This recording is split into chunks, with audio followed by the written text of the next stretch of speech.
At Shelter Insurance, we've found that peace of mind offers some real advantages. That's why we work hard to make things easier for you. By sheltering your cars, by sheltering your home, by sheltering your toys, by sheltering your life. Peace of mind. Isn't that the best shelter there is? Shelter Insurance. We're your shield. We're your shelter.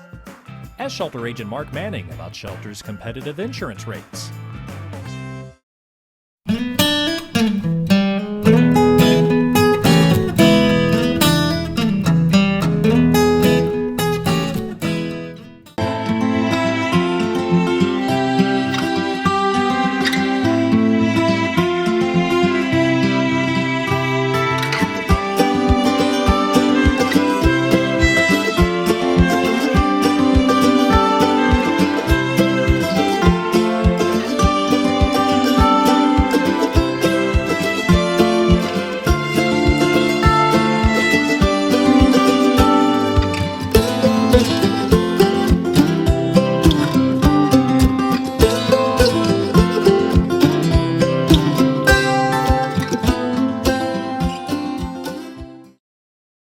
For years, the battle has raged about who has more spirit, Newport Greyhound fans or the Batesville Pioneer fans. Let's see if we can go find out. I was a student trainer for the Pioneers, and I can tell you that no other team plays with as much heart and soul as they do. Go Pioneers! I've been a Greyhound football fan for over 50 years, and we all know there's magic in those orange helmets. 50 years, I didn't know we were competing on who had the oldest fans. Thought we were talking about who had the best team. And you're going to need some magic because Pioneer never quits. Give me just a second. I'm allergic to dogs. I've been sneezing all day.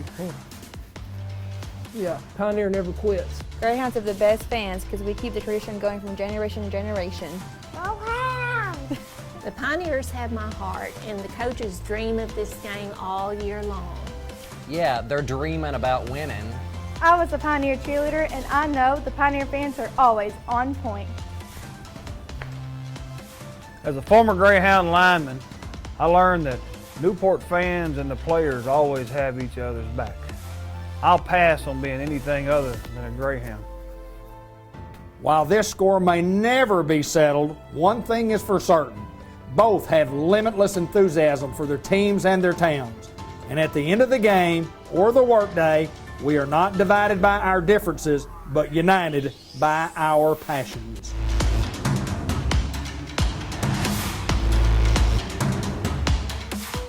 At White River Health System, we understand the importance of maintaining wellness checkups and taking care of conditions unrelated to coronavirus, also called COVID-19. We have developed precautions and resources to ensure you can still safely get the care you need when and where you need it. The Newport Diagnostic Medical Clinic and Newport Weekend Clinic both have precautions in place to protect patients from COVID-19. Appointments are still being taken and patients are still being seen. Call 870-512-2500 to set up an appointment and get instructions on how to enter the clinic. Virtual visits are also available by White River Health System through WaveLink. WaveLink allows you to see your provider from the comfort of your own home. You can call your WRHS provider's office to see if using WaveLink for your next appointment is an option. If you are experiencing symptoms of COVID-19, WRHS has options for free assessments. You can use the online health bot at whiteriverhealthsystem.com or sign on to WaveLink and enter COVID-19 in the enterprise location upon sign up. Visit whiteriverhealthsystem.com or follow White River Health System on Facebook for the latest updates and news.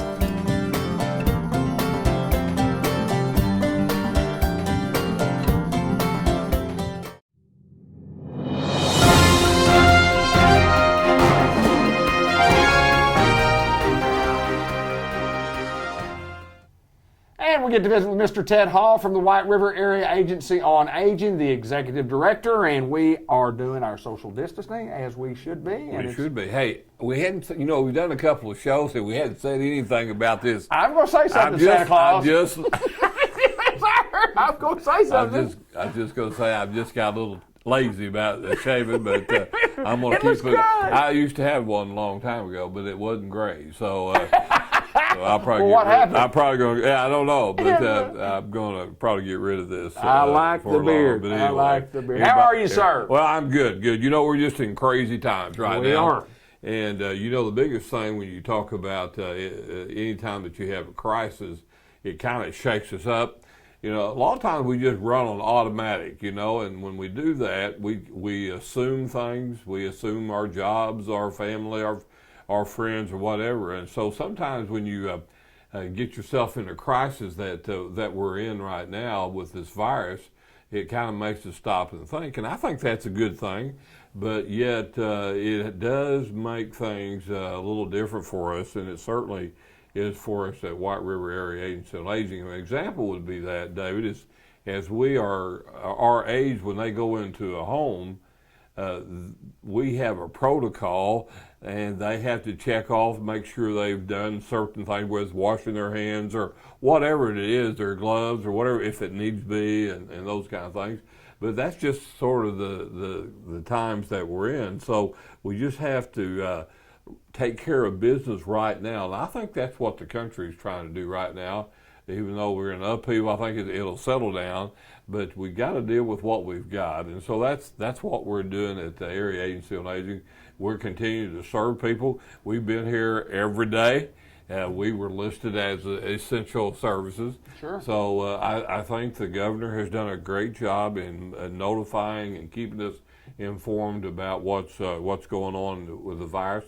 And certainly it's not over with, but at least we're taking steps across the state to get back in the swing of things. So we just want to remind people that we're here at White River Area Agency on Aging. They can call us at 870-612-3000, and we can direct them either services that we have, or a lot of times we get them in contact of people that can help them. Then other times we just talk to folks and tell them what the options that they might have as they take care of loved ones. And Dave, we've talked about this before. Yes. It seems like after a holiday, Christmas or 4th of July, where the kids come home and they see a little bit difference in mom and dad. And so that's really when we get the calls. And sometimes they come and visit with us and they said, well, we're not, things are okay. But next 6 months or so, there's an event, a certain event that happened that shows they need some help. And so that's when we kick in our in-home services. And of course, David, we take private pay. Right. And we have a veterans program that's really good that we use. And of course, long-term insurance, we handle that. And then also we have the Medicaid programs where you have to have our case managers come in and evaluate people and see where they are and see what their home looks like and things that we can help them with.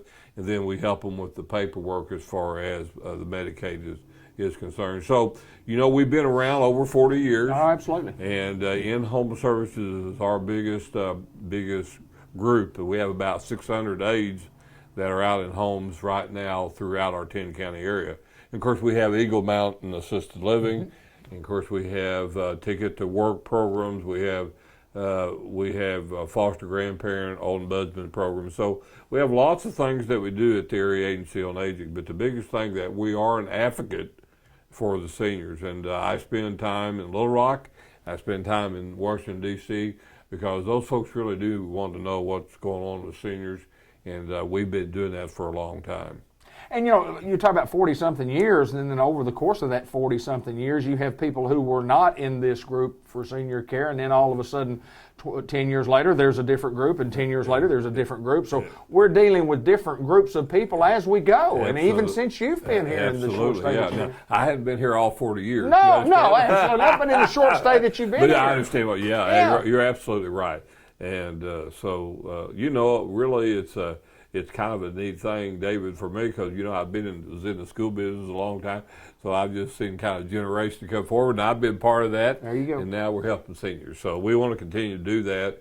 And again, you just call us at 870-612-3000, and that'll get us here at the corporate office, and we'll direct you from there.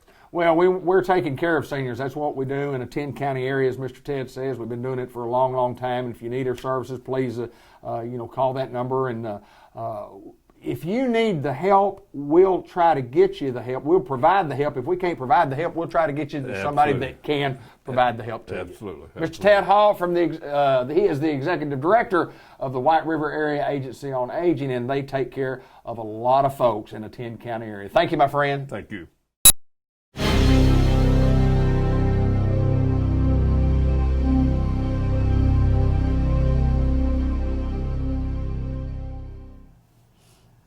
Well, we get to come down to Merchants and Planters Bank in downtown Newport and get to walk in the door, and we have to abide by all the guidelines that are required. That's right, But we're open. we get to visit with Tara Salinas at Merchants and Planters Bank in the bank. We're not Skyping and everything. Right. We are open. Our lobbies reopened last week, and we are still encouraging social distancing. We're adhering to all of the suggested guidelines by the state. So if you come in, we will ask you to do the same thing most businesses in town are doing. Just, be courteous of other people's safety and your own as well. But we will have guidelines in place and places for you to stand so that you know that you are socially distancing yourself. We have, posters in case anyone forgets. Absolutely. I don't think we've been told to wash our hands and cover our sneezes and all that enough. I hope everybody knows. But if not, we will remind you.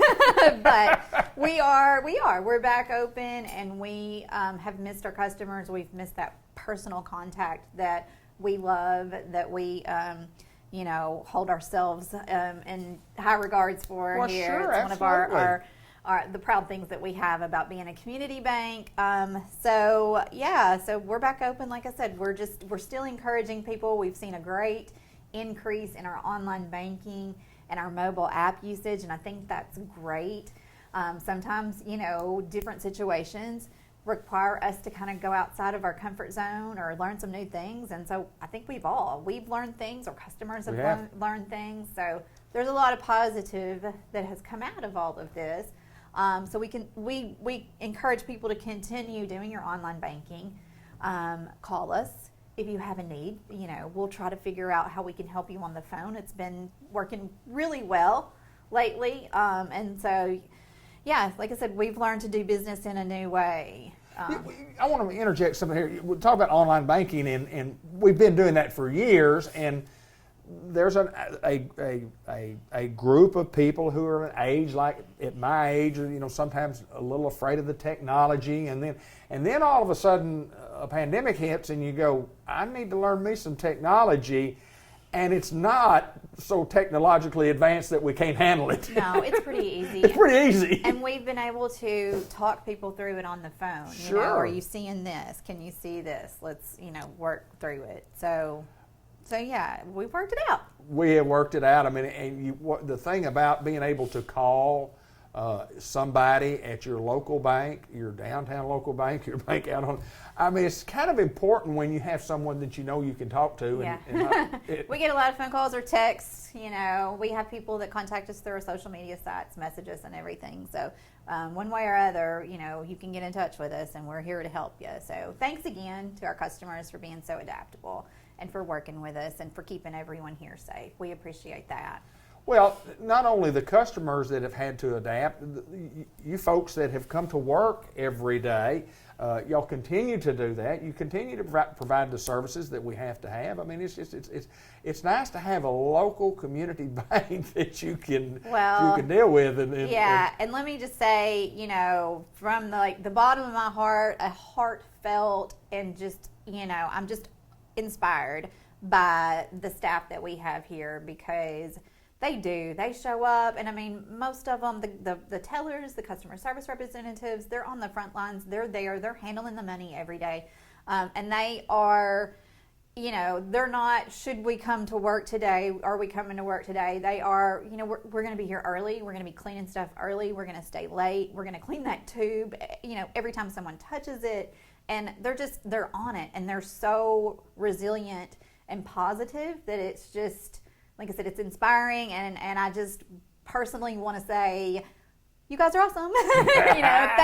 Thank you for doing what you do, to our staff and to all of the banking industry staff out there, and all of the frontline workers that, have continued to show up and do what they do every day to help our community. I want to talk a little bit about the different, a time when we were told that there are some loans that were available and here's what you had to do, and you go, I don't know how to do that. So what you did, you got on the phone and you called Merchants and Planters Bank in downtown Newport, Arkansas, and you visited with your loan officer and said, well, here's what you do and here's how you do it, blah, blah, blah.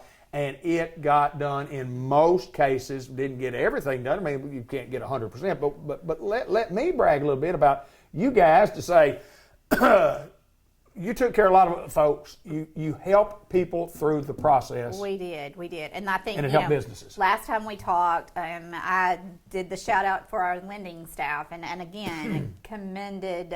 I can't commend them enough on the long hours, the hard work, the headaches, and the blood, sweat, and a lot of tears, because they did everything they could, and they helped so many people. They processed over 170 paycheck protection loans. It was the lending program that was offered by the government to assist small businesses. So they were able to fund about $9.5 million to help our small businesses out. And speaking as a small business owner myself, that was amazing. And they did it quickly. Absolutely. And that I've heard time and time again that community bank relationship, just, knowing your banker and being able to pick up the phone and say, Thelma, do I qualify? What do I need to do? And Thelma says, I got you, and sends you the app. And 2 days later, she says, we're good. And you're going to get your money. And couldn't walk in the bank and get it done. we just drove it to the drive-through window and got it done. Just signed the papers. And made it work. So, community bankers worked really hard through phase 1 and phase 2, and now they're still working to make sure, that the forgiveness aspect is handled and taken care of. And so just, from beginning to end, we want people to know, your banks are here to help you with your good times, like when you buy your home, your first home, or you start your business, or, even if it's just that first checking account you get when you're 18 years old.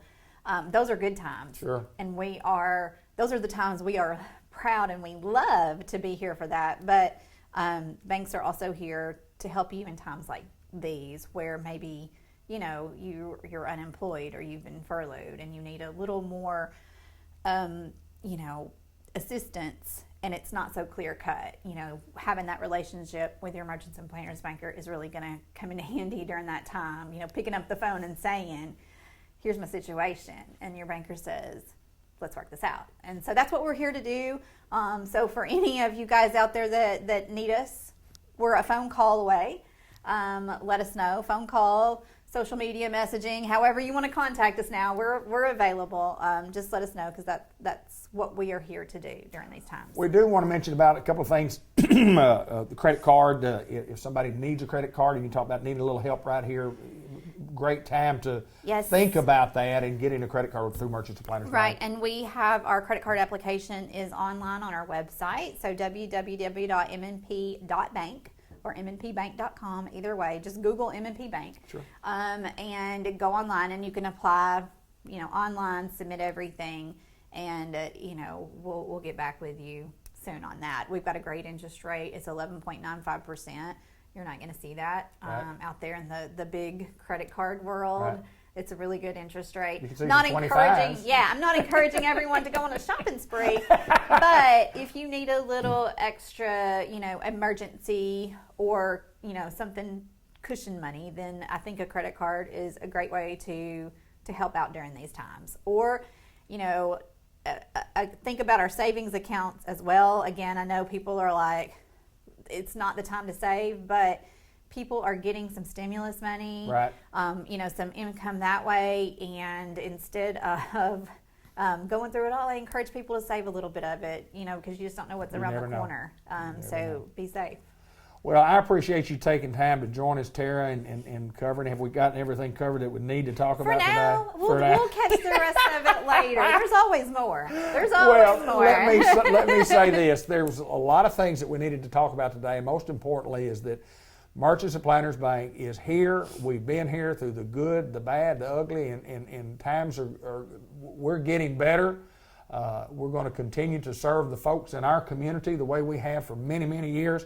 Don't know why you would do business banking anywhere else, except a community bank. I mean, that's just what we do, because you can walk in the door and you can sit down and you can talk to somebody and you look them eye to eye with somebody that you go to the football games with, that you eat the restaurants with, that you see them in the local shopping centers with. Yep, and we're ready to get back to all that. Absolutely. And we thank you. We thank you, and we thank everybody out there Thank for you their so much business. for taking We really time. appreciate it. Time to visit with us. Terra Salinas Merchants and Planters Bank, my hometown bank, and yours as well.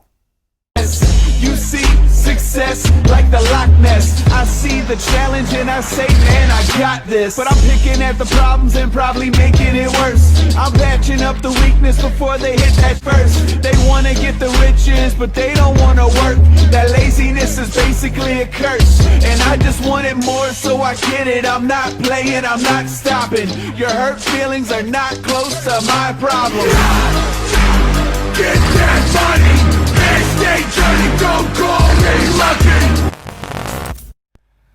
Farmer's Tire Mart, where the rubber meets the road in Newport, Arkansas, and it has for a long, long time. I'm David Black. She is not. That's she right. is Marty Bain Brown, and she is the, what we would say, the pretty brains of the operation today. We have Mr. Tommy Bain over in the background, making sure that we talk about the correct tires and tars and everything else that we have here. How's Marty? I'm all right. Tell me about your inner ear infection. I don't want to talk about that. Are you on to talk about tires today? We can talk about some tires. Okay. Hey, we have tires, and we have a lot of different types of tires. We're a Firestone dealer, and we carry all kinds of different tires. But tell us what all that we could put tires on if somebody needed some type of tires. Well, if you've got a car, we can put tires on it. Okay. If you've got a truck, we can put some tires on it. Okay. If you got a four-wheeler, side-by-side, we can put tires on those. Trailers? Absolutely. Lawnmowers? It's that time of year. It sure is. We've been going through some lawnmower tires. You know, people, I've noticed this, and a lot of times even with car tires, they'll let them go a lot longer than what they're supposed to do, but they really do with lawnmowers. Absolutely. I mean, I've seen some people try to mow with those where they just skid, because I said, it might be a good idea to get you a new set of lawnmower tires. Right. Go to Farmer's Tire Mart, get some. And side by side, that's the four-wheeler type deals, and we have all kinds of those. Yes. I think they call those a UTV. Okay. They're not ATVs, they're UTVs. Tractor tires. How in the world do we get tractor tires on tractors? How do we do? I don't see a lot of tractors pulled in the shop. No, you don't really see a lot of tractors pull up in the shop, because we go to the field and put those on. So somebody orders tractors and y'all load them up in the trailer, and I know you have a I guess a service truck that lets you go, not a to-go. Well, Come in and get your to-go tires at Farmer's Tire Mart. We don't order tractors either. That's correct. So we just go out into the field. If somebody has a flat, we go out and fix a flat out there. That's right. Tractor tires, That's right. It's a whole lot easier for us to go to them than it is for them to get to us. So tractor tires have always been a big part of the business, and servicing a lot of farmers here in the county and throughout several counties. And but not all. I mean, we do tires, and we have specials on tires, and we want you to give us an opportunity if you're in the market for some tires. They need to just come by here and let us check their tires. Absolutely. Come let us check your tires. Let us check the fluids in your car. Here to Little Rock is nothing to me anymore. Right. But there's still a lot of folks around here that say, well, I need to go to Little Rock. Is my car safe to drive down there? That's stuff I take for granted. Of course, I do my regular maintenance. Right. I don't worry about it. But there's a lot of folks that don't. And it's a good idea to come by and let us check your tires, let us check your fluids. I think when you talk about checking the tires, and a couple of reasons, and Tommy and I have talked, your dad and I have talked about this for years. If you have a tire that is not inflated properly, number one, you mess up your tire, and number two, it affects your gas mileage. It does. It does. we're coming on summer, and a lot of times in summer, the air in the tire is going to expand. Right, yeah. And your risk of blowouts almost doubles in the Is summer. that right? Yeah.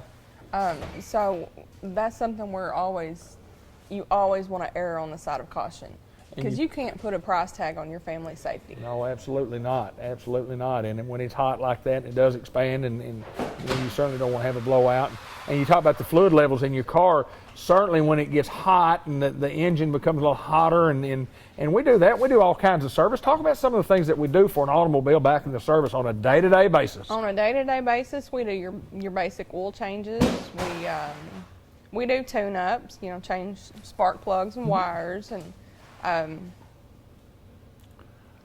we do front-end work. We do suspension work. Brakes. Brakes. Yeah, absolutely. Front and rear, and I mean, a lot of things that we do.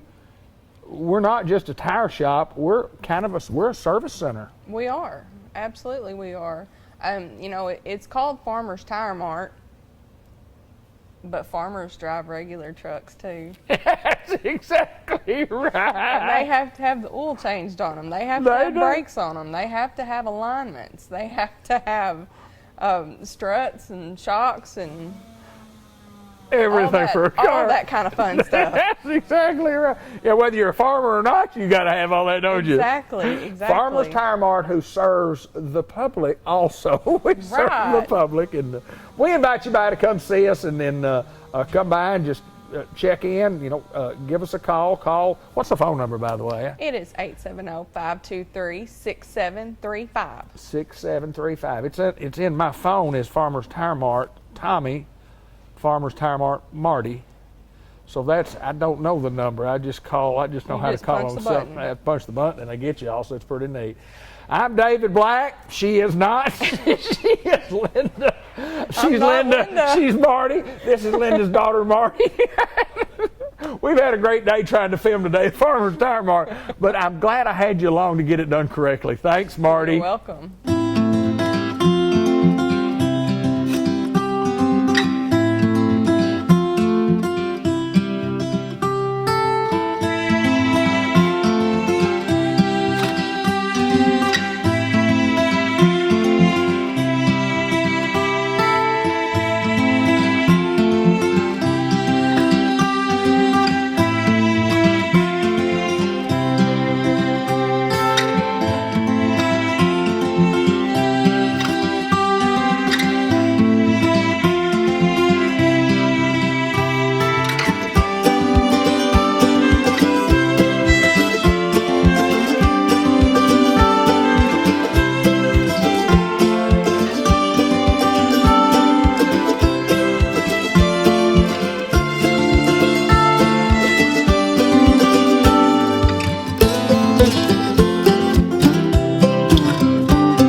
Well, we welcome John Chadwell, the Executive Director of NEDC, back to the program on Skype video. And you and I are becoming experts on this. You even got to call me today, and it was a little new on my end to try to get going, but I think we made it.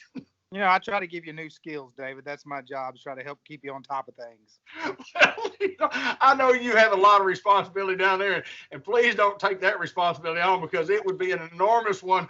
It'd be a big challenge for you to try to take care of me, I promise. Just ask Linda Black. But it's good to see you again. I don't get to see you often because I don't get to come down, but you doing okay? Everybody well?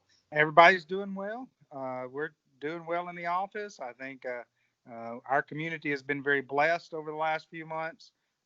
Limited number of cases and everything else. So I think we've got a lot to be grateful for.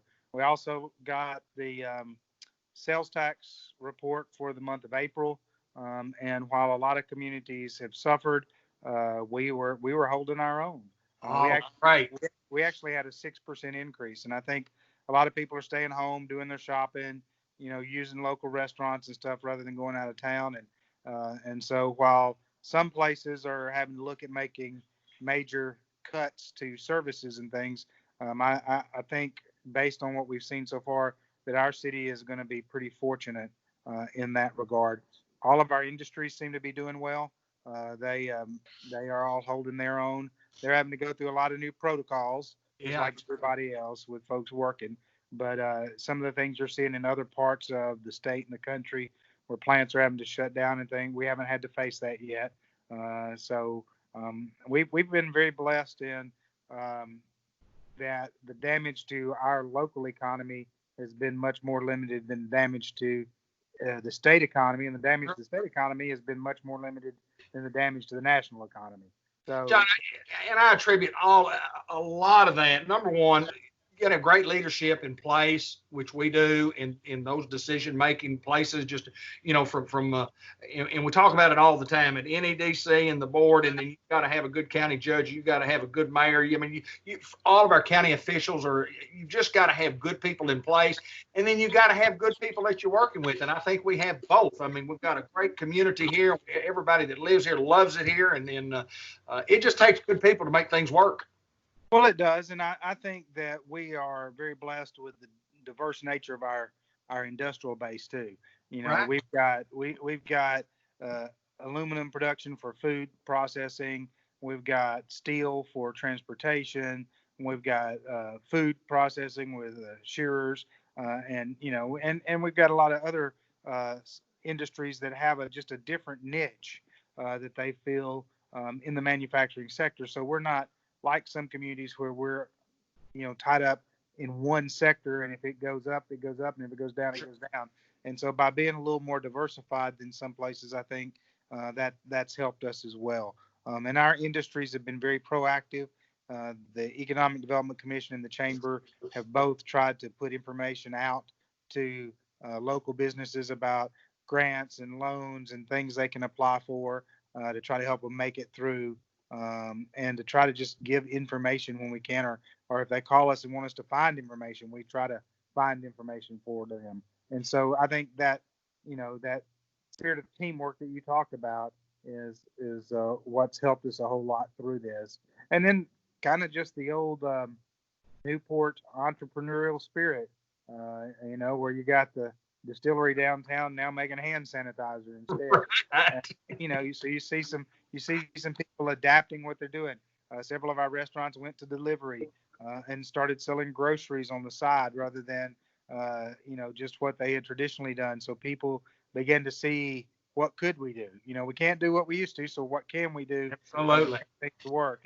And so I think our community was very, very blessed that we have the folks in town who want to work and who are concerned to work and who want to share and who look to each other for help. And I think it made a huge difference for us.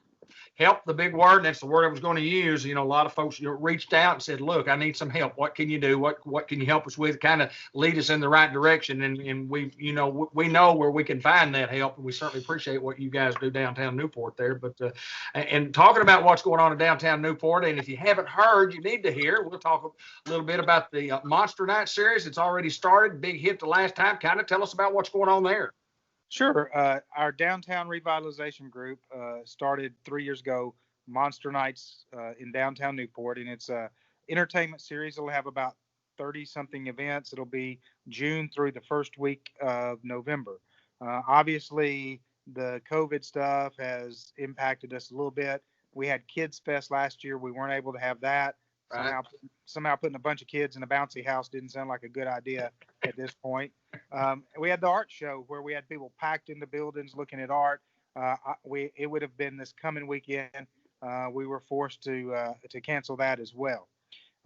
But we have added in some later in the year some Friday art events, about 6 of them, where art will be in our building from noon to 8 o'clock on a Friday, and then we'll have 3 bands in the different restaurants downtown. So you can go to Postmaster Spirits or Frankie's Place or the new one that's opening up in July, the old gas station bar and grill, and there'll be live music. We've got the M&P concert series that they do called Monster Beats. We've got the Arkansas Steel KASU concert series called Monster Grooves. Both of those have some really high quality entertainment from Memphis, Little Rock areas. There'll be a lot of fun. We've got the ASU movies in the park. We started this last Saturday with a drive-in movie. We had over 100 people show up in their cars, and it's funny because you and I are old enough to remember going to the drive-in movie. Absolutely. But I would guarantee you that most of the people who brought kids had never been to a drive-in movie before, and so it was not just new for their kids; it was new for them. That's awesome, isn't it? That's awesome. It works really well. Unity Health sponsors art classes. And so there's going to be free art classes, and then we're going to have a 3-day art camp for elementary age kids. That'll be free. We've got a limited number of spaces in the art classes and stuff like that. And then we have Grangus is doing what we call Monster Fun Nights, and so there's going to be a BMX bike stunt show that'll be here as part of that. There'll be all kinds of fun things. We're going to and then Farmers Electric has Monster Family Night. So as part of Family Nights and Fun Nights, we're going to have a hypnotist show where he, comes and maybe you can come. He'll make you cluck like a chicken. And then we'll have I might need to be hypnotized or not. I might say the wrong thing. We'll have we have a magician coming one night. We've got a Spanish theater group coming that's going to do a Spanish fiesta for everybody.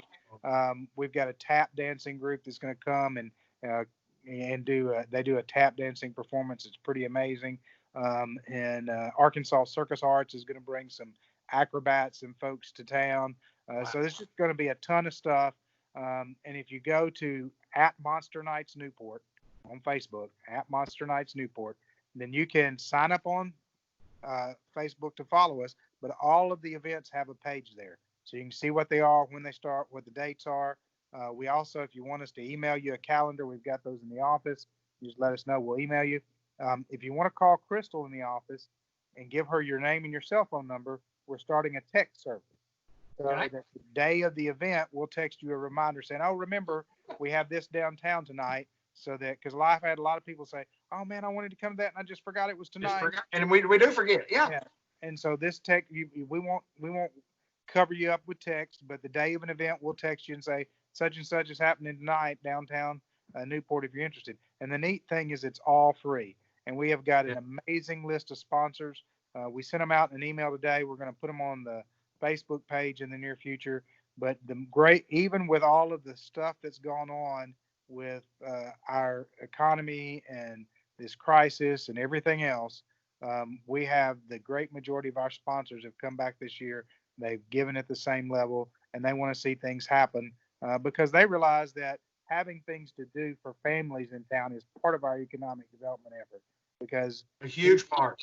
We need people working here, and we need the jobs here, but we also need people living here to fill those jobs. And then the people who live here, instead of driving out of town to have to do something to spend their money here, we need them to stay in town, do things here, spend their money here. And I think I think if you come and you watch some of the events, you're going to be just amazed at the quality of entertainment that's going to be in downtown Newport this year. It takes a lot of people to put these things together, and it's just like when we're doing Port Fest. It just took a lot of people to do over a weekend, and now the same people are working on a large, really a larger scale. It's just we're doing a lot more spread out over a period of time, and it's better for everybody because you don't have to cram it all in just a couple of days. But you can certainly get some entertainment value by coming to Newport, Arkansas, and those folks here in Newport, Arkansas. And I think most people appreciate what's happening in downtown Newport. I know everybody's excited about getting out and doing a little more. We'll see what the governor has in store for all of us in the next several weeks. Well, one of the things about the way our park is set up downtown is that there's not one entry and there's not one exit. And so we're allowed to have people come. Face masks are required if you're going to get within inside of the social distance range of somebody, and they're encouraged at all times. But family groups are just encouraged to sit with your family group 6 feet apart from any other family group. And as long as we do that, then we're okay under the guidelines. So it was nice that our stuff downtown, most of our stuff downtown, could happen without being changed. We had a bunch of things scheduled for May, but what we were able to do is talk to all of those performers, and all of them agreed. And now all of those events are scheduled for July. And so we just kind of pushed everything back by about a month, but it's going to be a lot of fun, and I promise you won't regret it if you come and enjoy some of the events. Hey, it's great stuff, my friend. That's great stuff. I appreciate you taking time to join us on a beautiful sunshiny day, and we're in talking on a computer when we need to be on the lake somewhere, spreading out and having fun. But thank you, John. I appreciate what you guys do down there, and most importantly, I appreciate your friendship and your time. Yep, likewise. Thanks for helping us get the word out, friend. John Chadwell, NEDC, the Executive Director in downtown Newport, Arkansas, part of a great group of people, including the Chamber and the Newport Economic Development Commission. Thank you, my friend. Thank you. See you later. All right, buddy.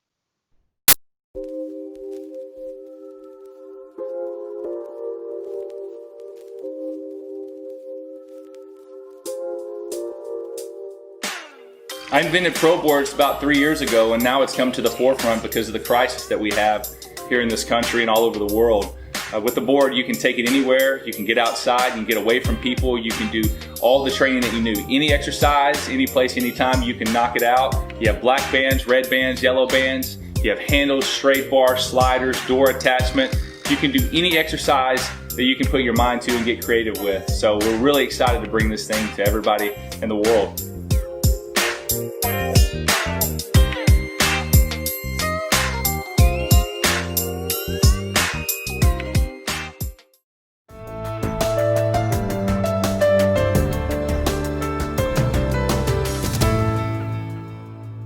This is Dr. Gavin McDowell from CustomEyes Vision Care, and we visit each and every month, and we get the jokes before, during, and after the program. And as usual, we've gone through the preset and already heard some of those we're going to hear today.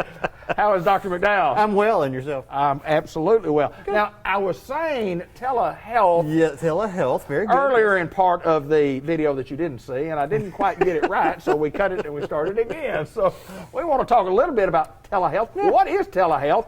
How does an optometrist deal with telehealth? I would think it would be very, very impossible to do a general eye examination. It is literally impossible to do a full eye exam telehealth or remotely. We do some, and tell us what can we do there that can help the patient if a patient needs some advice. Well, the thing about telehealth is telehealth has been around for a while, and actually some of the larger healthcare facilities in our area, especially. I know we're in Jonesboro. Both hospitals over there are utilizing major implementation of technology for telehealth, and it's realistically a camera on one end, a camera on the other, screens and such to be able to talk and see each other somewhat remotely. But in our instance, we don't have a lot of that technology here. Right. But we are able to do many things remotely through utilization of telehealth now that we weren't able to do before the pandemic came through.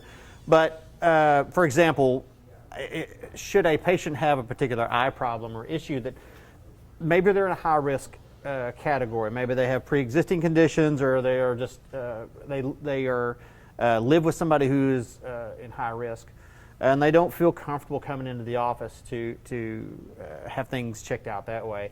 If it's something that we can handle over the phone but more preferentially through some type of video conferencing, such as Skype or FaceTime. Those are actually been approved by the government that we can utilize those to talk to patients, even have them give them directions on how to hold their device and such, to be able to look at and see what's going on, and then make a interpretation of what's going on there and a diagnosis, and try to start a treatment plan for them. And the idea is to keep them from having to come in here where they might be exposed otherwise to others that might present a danger to their health. Well, you mentioned before we got on the air, you talked about if somebody had something like, some type of infection or something coming out of their eye or something, that might be something that you could just diagnose just with the terminology over the phone. Absolutely. I can't tell you the number of times that I will be able to, within 30 seconds of talking to Brandon, who's our main workup tech here, he'll come in, we'll talk about the case before I go in with the patient. He'll say, this patient has XYZ, and I'm like, okay, I know exactly what that is. I haven't even stepped in the right room with the patient. And here's the thing. That's going to be true with any discipline, any specialty.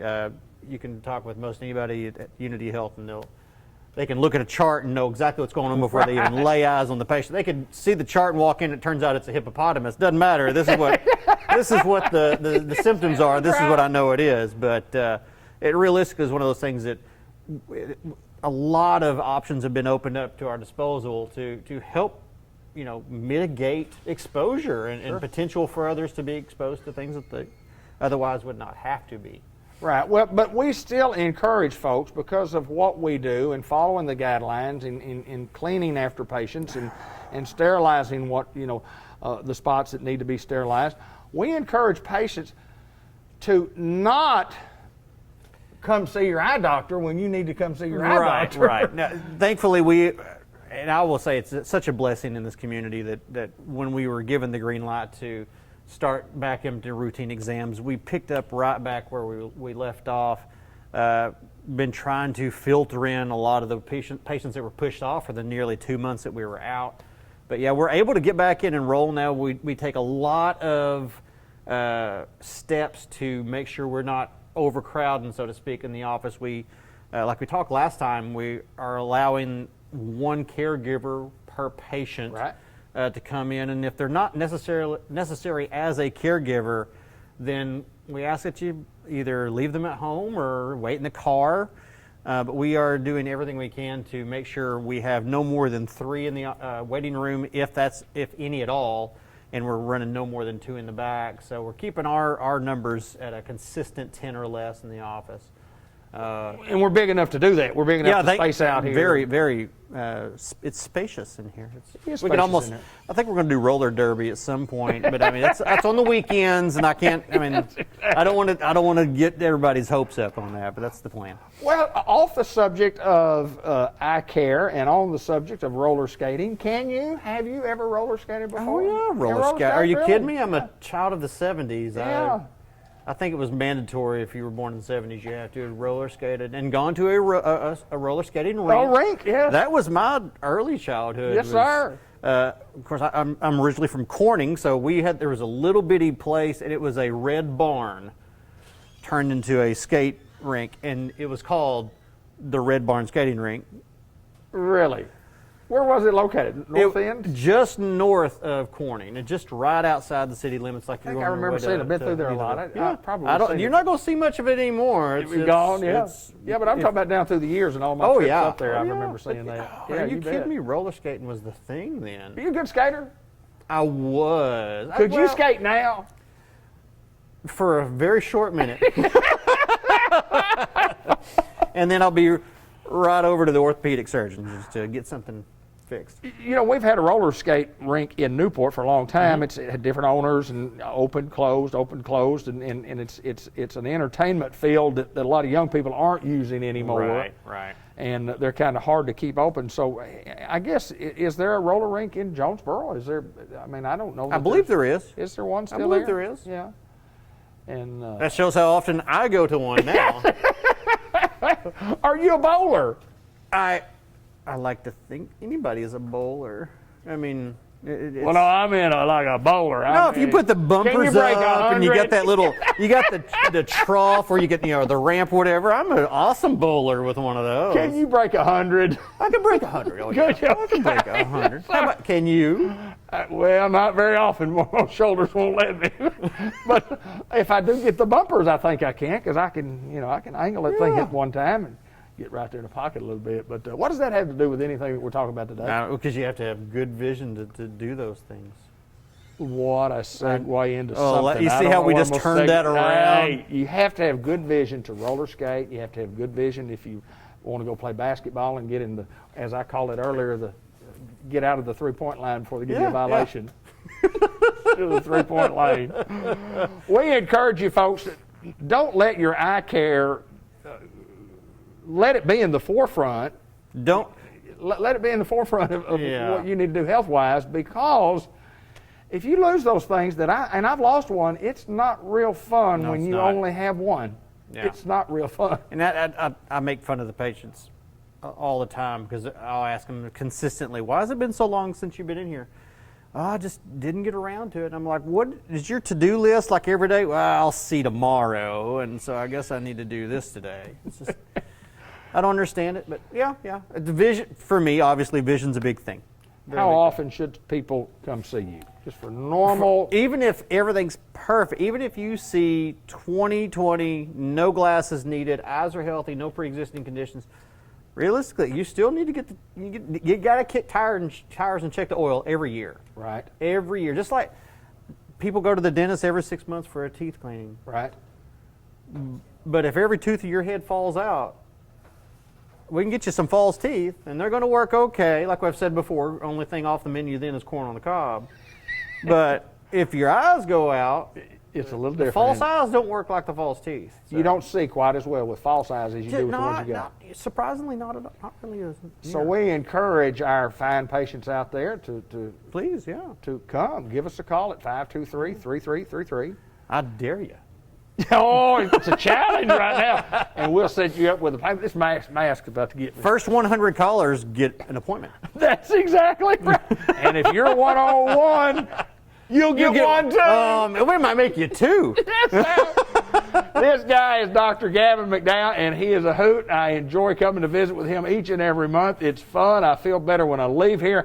I know my eye vision is good today, and my heart and my health is even better, having been around this guy for a couple of minutes today. Wow. Thank you, my friend. Thank you. Come see us at CustomEyes Vision Care in the Newport Village Mall.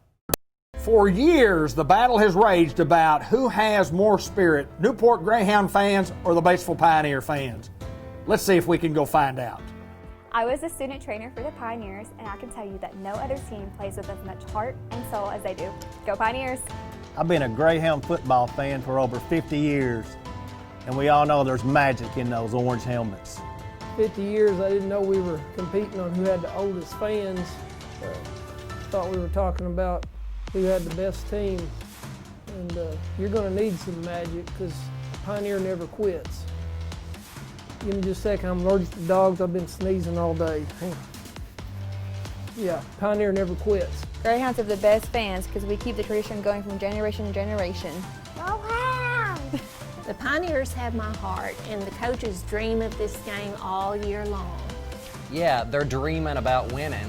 I was a Pioneer cheerleader, and I know the Pioneer fans are always on point. As a former Greyhound lineman, I learned that Newport fans and the players always have each other's back. I'll pass on being anything other than a Greyhound. While this score may never be settled, one thing is for certain. Both have limitless enthusiasm for their teams and their towns. And at the end of the game or the workday, we are not divided by our differences, but united by our passions.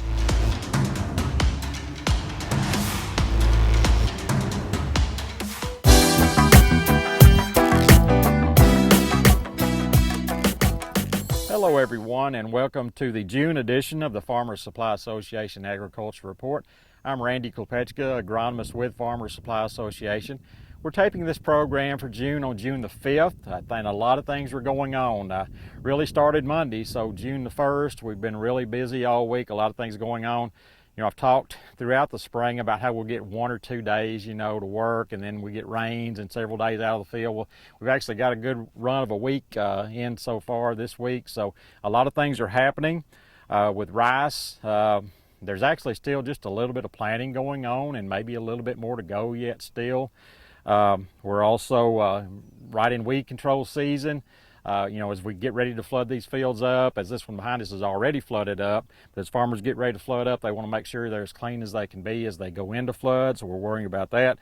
Obviously, before the flood, we talk every year about the need for urea fertilization to go out on dry ground, so we've been working on that as well, and then getting that flood out there. So it's a real busy time for rice farmers as they try to shape that crop up. And all of these things we're doing right now are big keys as far as setting our yield potential. So they got to be done right. They need to be done timely. So hopefully all those things are getting done like they're supposed to. I'll kind of go 1 through 4 on those things that I mentioned there. First, planting. It's getting late. We're in June. There's been a little rice planted this week.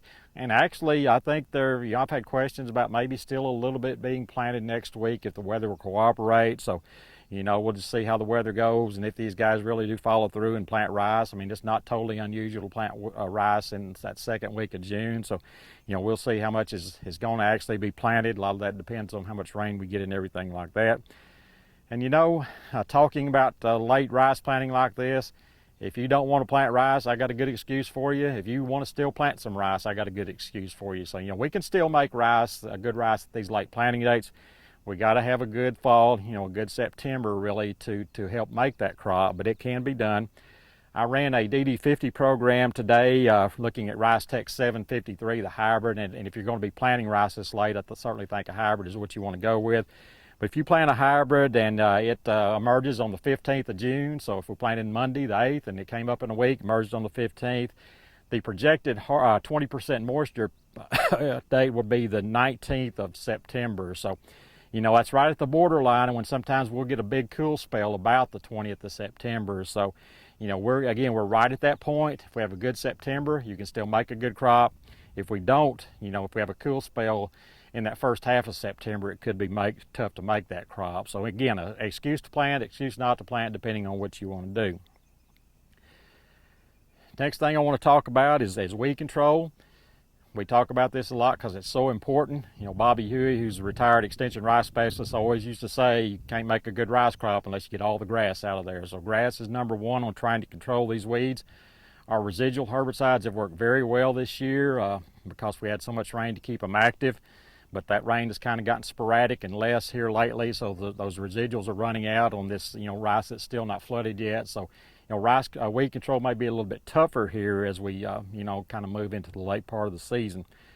Again, grass control is the big deal. Number one on the list. We've also got sedges and black seeds, but really I think grasses are number one. Just want to go through the major grasses and what I use as my go-to materials when I'm trying to control these. Barnyard grass, when we're getting into these later part of the season, later part of the pre-flood season, and we got some bigger barnyard grass out there. The two things I normally look at are Rice Star or Regiment. And with Rice Star, we usually got to have pretty wet ground for it to be as effective as we like to. Maybe Regiment not quite so much, but we like to have good moisture and get these materials out there in a good way, get good coverage and everything before we go to flood. But looking again, Regiment and Rice Star are my two go-to choices when I have bigger grass that I'm looking at in rice fields. Next grass I want to talk about is Sprangle Top. Less choices here, and pretty much when you get the bigger Sprangle Top, or really most sizes of Sprangle Top, you really need some Rice Star in your mix. So Rice Star is kind of my go-to choice again for Sprangle Top. And again, Rice Star works much better if the ground's kind of muddy, at least good moisture and kind of dark on top. You really want it to be at least that wet to get good activity out of Rice Star.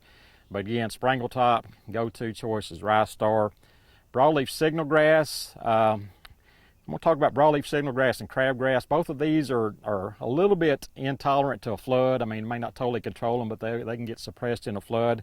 But if you got broadleaf signal grass, my go-to number one choice is something with facet in it. Facet is usually outstanding on broadleaf signal grass, and especially if you get that water, get the facet out there and get some water across it, it can be very effective and slowly wither that broadleaf signal grass away. So I really like watching that. And finally, crabgrass, which is becoming more and more of a problem. And crabgrass typically hadn't been that big of an issue with rice, but it seems to be getting worse every year. Again, it's not real tolerant of a flood, but it can kind of hang around if you don't have a deep flood out there. So with crabgrass, usually rice star facet's kind of my go-to choices to start with on crabgrass. So those are some of the the grasses we worry about and some of the go-to herbicides for them as the grass gets bigger and close to flood. Sedges, yellow nut sedge is of course the easier one to control. Gambit or Permit Plus are both really good on it. But flat sedges, the annual sedges, those are more difficult to control usually because they've got resistance to the ALS herbicides. So what we generally look for, depending on how big they are, the situation you're in, propanil can be very good on it, especially on smaller stuff. Rice bow's got real good activity on it. Propanil Basagran combination's very good on it. Loyant is outstanding on it. Loyant was such a big disappointment to us a couple of years ago on barnyard grass, but Loyant is outstanding on both pigweeds and flat sedges, so it's an outstanding choice. And you can cut that rate back to 12 ounces, which lessens the probability of injury from that Loyant. And then finally, when you get to the right window, 2,4-D can have some pretty good activity on it as well. It may not control it totally, but at least it'll kind of knot it up and keep it from being real competitive. So that's another really good choice there. The black seeds, those are the weeds that we get docked for at the dryer or at the elevator when you take it in. We're talking about morning glory, coffee bean, and indigo. So those are the things that I'm talking about when I talk about black seeds. Several good herbicide choices here. 2,4-D can be an excellent choice if you can use it. Propanil Grandstand's very good on all three of them. Blazer on coffee beans, Permit Plus and Gambit have some activity on some of these weeds, especially the coffee bean and the indigo. So those are all some possibilities with the black seeds. And we got a little more time with black seeds to control them. So that's our weed situation. Fertilize. Again, as we've talked about many times in the past, we want to get that urea out on dry ground. It's much more efficient that way, so we want to get it out on dry ground, get that water across it. And when that water goes across it, if the ground is dry, it kind of incorporates it into the ground, which protects it from loss. So that's why we want to get it out on dry ground. Looking at rates, kind of the common rate now is about 250 pounds of urea. That seems like a good standard number. If you look at the University of Arkansas recommendations, for the hybrids it's 260 pounds, for the non-hybrids it's 230 for most of them. So a good happy medium is 250 pounds of urea. If you don't get it on dry ground, some people, if that fails and it stays wet and you get a big rain and flood out there, you can spoon feed it in the water. Usually it's going to take 4 to 5 100-pound applications of urea into the water to compensate for the loss that you have in the water. So that's what we look at if we do have to spoon feed. We don't want to have to put it on wet ground, but sometimes we do. If you put it on wet ground and it looks like the weather pattern is going to change and dry up, then you can let it dry up and then run the flood across it and again try to get that incorporation. But if the weather pattern just stays wet, you just have to put it on mud and run that water across it and get the best results you can. So again, we want to avoid those bad choices, but sometimes when the weather is rainy, that's all we can do. So that's with fertilizer. That's kind of where we're at with rice right now. Looking at the soybean situation, just want to touch on soybeans real quickly. We have a new herbicide technology. It's a couple of years old and it's called the Enlist technology, and we have a lot of farmers starting to grow that technology now because it's very good on pigweeds. So I want to just touch on that before I finish the program right here. Enlist is 2,4-D choline. It's a new formulation of 2,4-D, and it's very good on pigweeds. And the good thing about the Enlist formulation is it's very stable. It doesn't get around, doesn't volatilize and get around like some other formulations of 2,4-D might. So that's why it's very good for our farmers to use. If you do use the Enlist technology, you do need to use the Enlist herbicides, not any of the old 2,4-Ds. Enlist 1 is just the 2,4-D choline by itself. Enlist Duo is a combination of the 2,4-D choline plus glyphosate or Roundup. So those are your choices right there. These soybeans are also tolerant to Liberty herbicide. So you've got Enlist or the 2,4-D choline, you've got the Liberty, and you've got the glyphosate you can use on these soybeans. Really, as far as resistance management, they recommend that you combine all three of those together. Use like an Enlist 1, a Liberty, and a Roundup combination. That's very good for resistance management. And also, when these pigweeds start getting bigger, it's just better to have that three-way combination. It's very effective on bigger pigweeds. So it's again, it's a herbicide and technology that's going to help us a whole lot in the future. And again, you do need to use the Enlist 1 or the Enlist Duo and not any old formulation of 2,4-D because of that stability. And also just the labeling of the product. So that's kind of where we're at right now as we move into June, and hopefully things will develop real quickly here. I think with the hot, sunny weather we've been having a few days this week, that'll really help things get going. So until next month, this has been Randy Kopechka with your Farmers Supply Association Agri Report for June.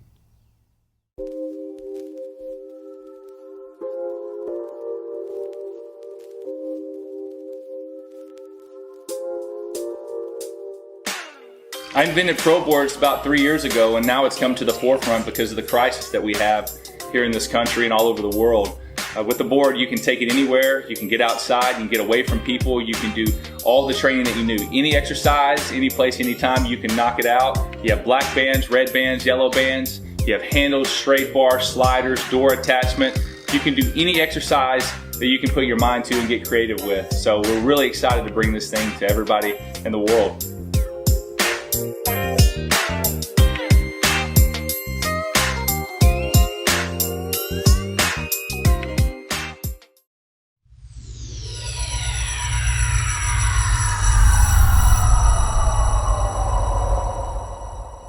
Unity Health Harris Medical Center in downtown Newport. Dr. Karen Jones joins us, and we're behind the mask. We're behind the John 3:17 mask. I love your mask. Thank you. I love John 3:17. So we are here to talk about, we're going to talk a little bit about COVID-19, and we're going to talk a little bit about some of not only the problems that everybody knows that it has caused, but Doc, there are some issues that are coming to the forefront now that we need to discuss that are a direct and indirect result of COVID-15 where people are losing their lives, and it's something that we really probably didn't take into consideration early on, but let's just get right after it. Tell us what's going on as far as the information and the studies that you've been doing and the research that you've done. Okay. Now, it's research that I've read. I haven't done any of the studies, so be clear on that. Okay.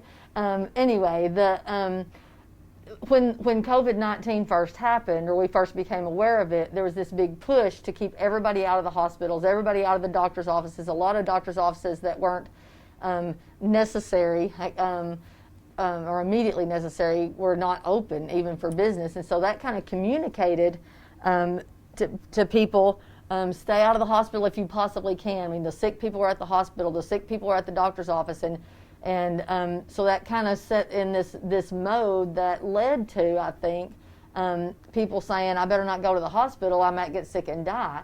Well, some people are going to get sick and die if they don't go to the hospital. So if you have a heart attack, you need to go to the hospital, COVID-19 or not. So there was actually a little bit of information in the medical literature that there's an increase in number of deaths from things like heart attacks, or people not taking care of their diabetes, or not going to get refills on their blood pressure medicine.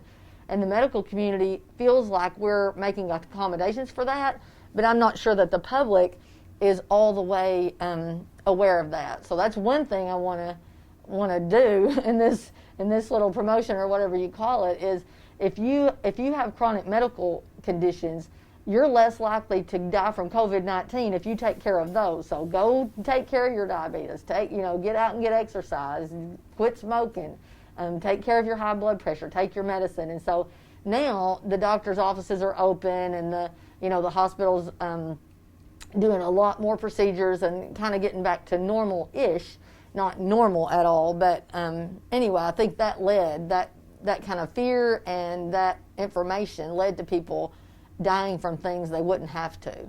Well, you've seen on the news and in magazines and you see a lot of things on Facebook that you don't know whether it's right or wrong, but then you can really see. There you go. But people have a fear of going. They just say, I'm not going into the hospital. I just don't want to go. And then there are other conditions also that people are suffering from because of the pandemic. That's not COVID. That you don't have COVID and you're suffering from a lot of. There's lots of different health problems that go on caused by isolation. Right. I mean, Right. it's amazing how much stuff is out there that affects our health. Right. Because we stay inside all the time. Right. Talk a little right. bit about that. Yeah, that's both our physical health and our mental, emotional health, and so that's been a big issue that. Mental health now does not have the stigma associated with it. I think that it doesn't. In the world I circulate in, mental health issues do not have the stigma that they did in the past. But still, I think with some people it still does. And so this has really people's mental health has really taken a hit. People that already struggled with mental health issues, and then people who didn't. I mean, just this isolation, this fear, this so much change, it's just very stressful, and then that leads to higher blood pressure and worse diabetes and more heart attacks and more strokes and the like. So it's really this pandemic has caused, and it's not somebody's fault. So I say it's causing it. I don't mean to be passing judgment, but one of the consequences of having this pandemic is a decline in people's physical health and a decline in people's mental health. I will say I have seen lots of people out walking and riding bicycles and getting exercise, and so I think that's one good thing health-wise that's going to come from this pandemic, is that people are learning, they're experiencing the benefits of getting outside and exercising and all that, and that's going to help their mental health, their emotional health, their physical health, they're just going to feel better and be better. Well, the gist of our program today is to come see your doctor, come to the hospital if you need to see your doctor, or come to the hospital. Right. We want you to do that. Yeah. And let me just say that we have, at the hospital and in the clinics, we are taking a lot of precautions to make sure that you're safe when you come here. So as of last time I looked, which was yesterday evening, and I don't think there's been a new report out since then, we've had 4 cases of COVID-19 in Jackson County, one of which is recovered. So in this whole county, there are 3 cases, and they are not in the hospital here.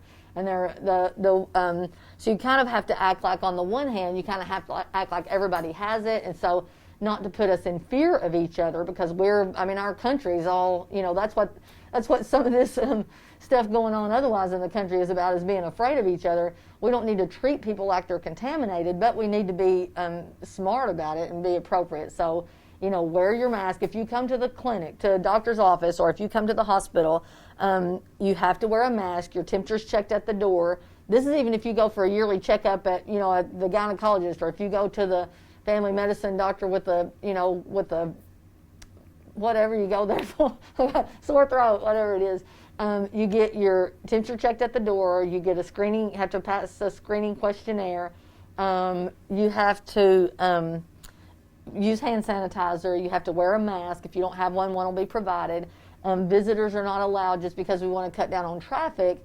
But speaking of that, we try to do other things. And so, like, a lot of times men, and I love men, I'm not a man hater, okay? But men are notorious for not knowing why they're at the doctor once they get there. So they need their wives or their daughter or their son or somebody to go with them to the doctor to both give information and receive information. Well, now nobody can go with you to the doctor's office, so what can you do? Well, one thing you can do is you can have whoever your person is that helps you with that can be on the phone with you, or the doctor doesn't mind, especially in these times, to call that person on the phone while you're in the office, or have them on FaceTime, and they can just be present for that. And I don't know that everybody does that. I know that that's what I do, and I feel like that would be something that you could ask for. So if you're like, well, I'm not going to the doctor until my wife can go with me, or I'm not going to my doctor until so-and-so can come with me, you can ask for permission, and usually that would be granted for that person to be with you virtually. So that's... Well, that's good information to have, and we want everybody to know that at Unity Health Harris Medical Center, we are, your community, health center, and we certainly, if you need our services, we want you to come. We don't want you to not come if you get sick. So. Absolutely, and we'll do everything we can to keep you safe, our employees safe, the community safe, and we're doing everything we can every day. We just do so much disinfecting and cleaning and all that, so our hats off to the people that clean the hospital. Their job is really increased. Yes. So anyway, just still take care of yourself, and we'll do our best to do our part to help keep you safe while you're doing that. Dr. Karen Jones at Unity Health Harris Medical Center in Newport, and that's good information. For years, the battle has raged about who has more spirit, Newport Greyhound fans or the Batesville Pioneer fans. Let's see if we can go find out. I was a student trainer for the Pioneers, and I can tell you that no other team plays with as much heart and soul as they do. Go Pioneers! I've been a Greyhound football fan for over 50 years, and we all know there's magic in those orange helmets. 50 years, I didn't know we were competing on who had the oldest fans. Thought we were talking about who had the best team. And you're going to need some magic because Pioneer never quits. Give me just a second, I'm allergic to dogs. I've been sneezing all day. Yeah, Pioneer never quits. Greyhounds have the best fans because we keep the tradition going from generation to generation. Go Hounds! The Pioneers have my heart, and the coaches dream of this game all year long. Yeah, they're dreaming about winning. I was a Pioneer cheerleader, and I know the Pioneer fans are always on point. As a former Greyhound lineman, I learned that Newport fans and the players always have each other's back. I'll pass on being anything other than a Greyhound. While this score may never be settled, one thing is for certain. Both have limitless enthusiasm for their teams and their towns. And at the end of the game or the workday, we are not divided by our differences, but united by our passions.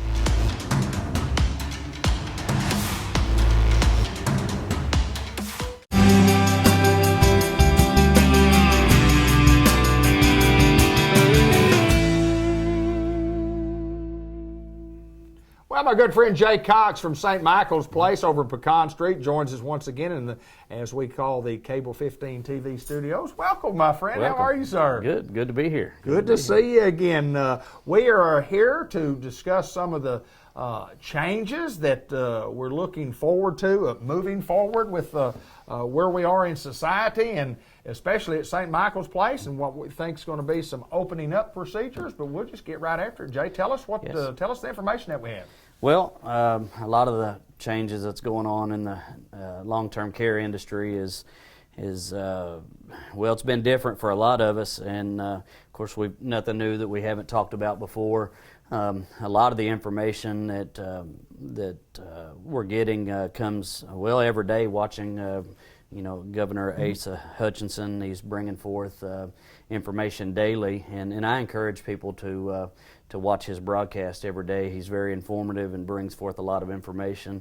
Of course, we have other resources in our offices that we get from the Healthcare Association, but part of what's going on in the long-term care industry is that we are fixing to have mandatory testing, actually beginning June 1st, that every facility in the state of Arkansas is going to be tested, not just the resident but staff as well for the COVID-19. Awesome. And so, when you start testing everyone, of course, you can just about expect there may be a hike in the numbers of positive testing. We hope that's not the case. Right. In our facility, we have not had any positive cases at all. We are prepared, if that were the case, to have any positive cases, but we've been very careful. We're following all the social distancing guidelines, and we are scanning people just as the guidelines recommending. We're keeping our residents 6 foot apart, very limited on, certain types of activities. We're doing everything that the association recommends and the CDC. So, we're trying to follow all the guidelines and make sure that our facility is safe and secure. We are waiting on our test to arrive, so there's a lot that I can't go into detail, but just to let you know that our facility will be tested just as every facility in the state of Arkansas.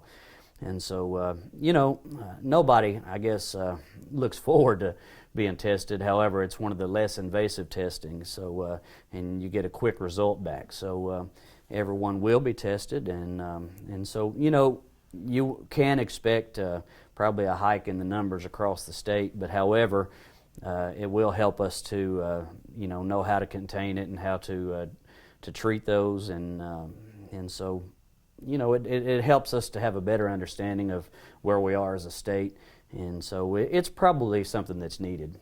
Well, I think no doubt that it's needed. I mean, if you're testing, you take 100 people and you say, well, we're going to test 100. We hope 100 of you don't. 2 of you do have. Then if 2 of you do have, then in a facility like where we're a secluded facility, an Sure. inside facility that the other 98 have a chance to get the virus. Right.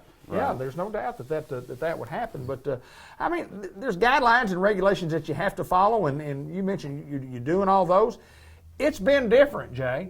It's been different. It's been different. And you know, a part of the testing is actually going to be a step toward opening back up. If you, especially yesterday, the governor and part of the Healthcare Association, one of the representatives there, kind of went into detail a little bit about that. And of course, there wasn't any set dates or anything, but as the testing is done and as the numbers come out, you know, they're going to start looking ahead to a possible opening back up for inside the facilities for more group activities to begin to take place for the residents inside, and then eventually, of course, for visitors to begin to come back, because you know these residents, they want to see their families. Sure. You know, And vice versa, not just through a window or you know, through FaceTime. And of course, we're doing everything we can to allow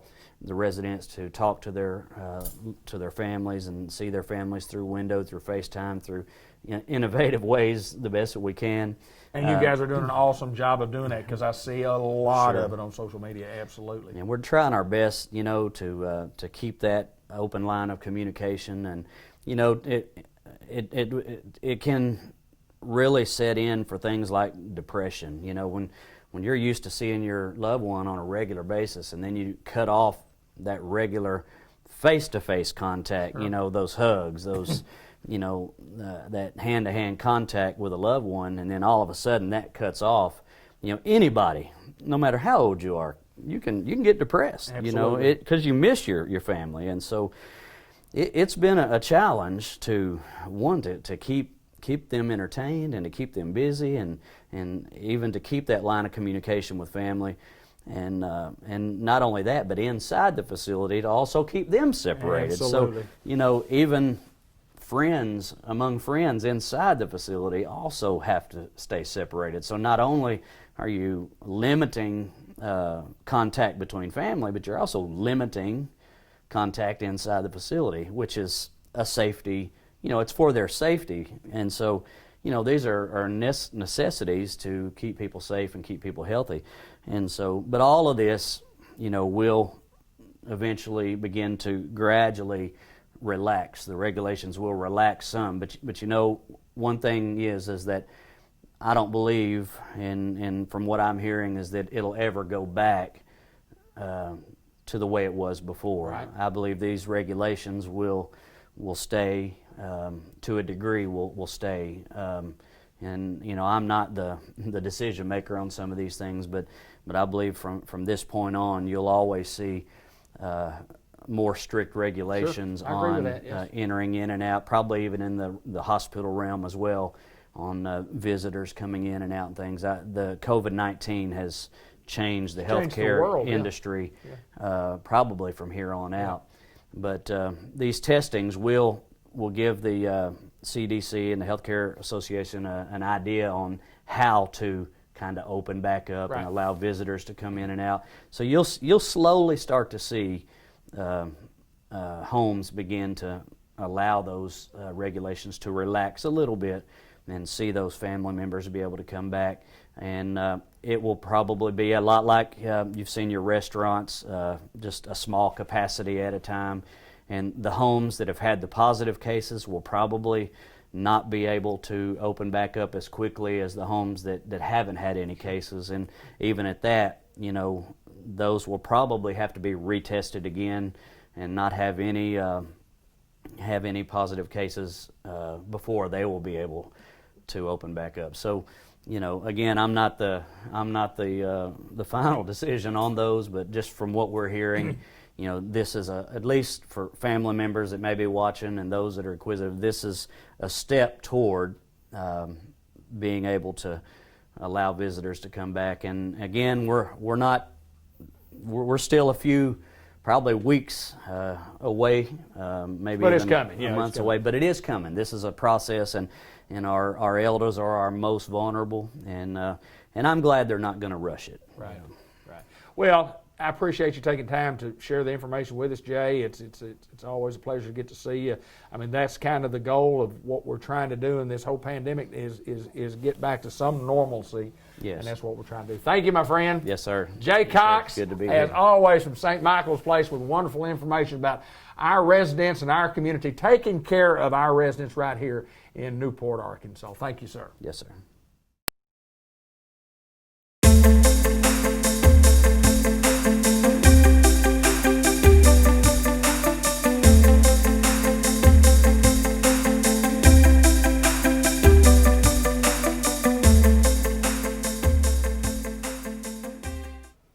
Mr. Brett Bunch joins us this month like he did last month at the Newport High School. He is the superintendent here, the man in charge, and lots of activity going on school-wise, Mr. Bunch, but not a lot of activity as far as the kids roaming the hall. We have no kids, but we're still having some type of school. Let's talk a little bit about that first. We are, and the great thing is that tomorrow is actually the last day of the school year. And we stopped getting kids or having kids on campus back in March. Right. And so it's been a long time since the teachers have seen their kids in person. Now, we've gone out and continued to feed kids, and so you get to see some kids when we're doing that. And our teachers and our support staff have been amazing about going out and handing out those meals. They want to be on those buses delivering those meals. We are so blessed here in the Newport Special School District with people that care. They do care, and they care about their kids, and they care about their community. But it's all about the kids, and there's no doubt. And you see smiles on these people's faces when you ask them about it. And they love doing that. Linda Black participated this morning, and then she was thrilled to death that she got asked to do so, and not being a teacher, but just being a volunteer. But it is a lot of fun, and it's been a little different school year. Challenges, at best, had some challenges. But we just have some great news to pass along as far as technology goes that we're adding to, because we don't know exactly what's going to happen this coming year. We'll talk more about that in a little bit. But tell us about the new technology that we have. Well, we've been planning for the last 3-4 months to increase our technology to better serve our students. And with this pandemic taking place, one of the things that we realized was that we were well ahead of a lot of districts across the state in the current technology that we have. And we could reach our kids, and we could get AMI work out to them. They could download it and get it back to us. But one of the things we wanted to make sure of was being able to have our teachers in front of those students. Sure. And so we're looking at new technology that we're going to bring in, and it's touch screen, and it'll allow us to stream in students that are actually learning from home. And so they will still be in front of that teacher. They'll just be sitting at their kitchen table or at a desk or somewhere in their house. And it's going to give us such greater opportunities to make sure that our kids are getting the education that they deserve. Well, and one of the things with this particular technology, you're talking about, obviously kids can talk back and forth to their teacher. Certainly. That's going to be an awesome addition to, as relation to just a teacher talking in front and you've got to take the notes and get it done. But exactly. This is going to be awesome. It will, and we looked at several different models of touchscreen monitors and TVs to put in each classroom, and we made our decision, and thank goodness for our board that is so forward thinking, and they care about what we're able to do for our kids. And one thing that they do, just like everyone in this district, and when you look at throughout the community, it's about the kids and making sure that they have that opportunity. So we're going to get that in over the summer. It'll all be installed. We'll have the training for all of our teachers and staff, and we will be ready to hit the ground running. However, we have to do school next year. Well, let's get right into that. We don't know. The answer is we don't know. We don't know exactly what we're going to be, but you can kind of talk about the possibilities and where we are now, and where we can think and speculate, but we really don't know what's going to happen. So where are we, and what do we know right now? Well, right now we know that the governor and the Department of Ed, and really what comes from the CDC and the Arkansas Department of Health, are going to dictate how we're able to have school next year. The CDC actually sent out a kind of a snapshot of what they're saying might be possible for schools to reopen in the fall. And there's a lot of requirements on there that are going to change the way school looks. Now, whether the Department of Education and the Department of Health in Arkansas here and the governor decide that we're going to strictly follow those, or we come up with our own that are suitable and set for our circumstances, we don't know yet. We're right now trying to figure out how we're going to close out this school year. Sure. And then what's going to happen not only with school starting back up, is there going to be any opportunities for summer school to fill some of the gaps that we know are going to be there? And is there the opportunity for us to have athletics and sporting events and, choir and band and PE, recess? All of those things are questions for next year. And so there's a lot of work that's going to take place between now and August for us to be able to open up like we are hoping we can. Now, here in this district, in our home district, we have been meeting, the administration has been meeting for 3 or 4 weeks and having conversations on the worst case scenario to the best case scenario. Sure. And the worst case scenario says that we have to socially distance 6 by 6 by 6, and we can only have 12 kids in the classroom at a time. One-way hallways, no meals in the cafeteria, no recess, all of these challenges. To the best case scenario is we're able to open up and have school like we normally do. And everything in between. And everything in between. Yes, sir. Well, I know it's a challenge for everybody in this world of what's going on. It's certainly a big challenge when you're talking about so many people that are, go to school here, not only just the students, but the teachers and the cafeteria workers and all the help from the very top, all the way down that a lot of decisions have to be made, a lot of rules have to be put in place by someone, and that has to dictate what we're going to do next. It does, and the challenge becomes for us is that uncertainty. Sure. Because one thing that we're doing here in the Newport Special School District is we want to always be proactive. We're trying not to be reactive, and so if we can stay ahead of the curve, then our kids are going to benefit even more. We don't worry about what's happening in other districts or what other states. What concerns us is what's happening here in the Newport School District, and we want to make sure that our kids have every advantage, that it doesn't matter whether they're the poorest or the richest. We want them all to have the same advantages. Well, when you look at Newport High School and you look at where we are at the top, starting with you, and then you look at the Newport School Board, which I think is as strong as it's been in a long, long time, maybe the strongest one ever, I think we're in pretty good hands, and I think we're going to be okay. We just got to battle through. Well, we are very blessed to have a strong school board. I'm very blessed to be able to work with the professionals that I do, from the administrators to the teachers to the instructional assistants to the cafeteria and maintenance and custodians, bus drivers. We're all a team. It is a team. And that team has to function together in order for us to make sure that we meet the needs of those kids that parents entrust in us every day to give them an education. Good things happening at Newport High School, and it's Mr. Brett Bunch, and we visit a couple of times a year, and we had to do back-to-back just because we want to talk about the situation of what might happen in school and kind of pass that information along. But the program is brought to you by First Community Bank. We thank them for sponsoring the program. It's the Greyhound Report with Mr. Brett Bunch. Thank you, my friend. Thank you, sir. And as always, go Hounds.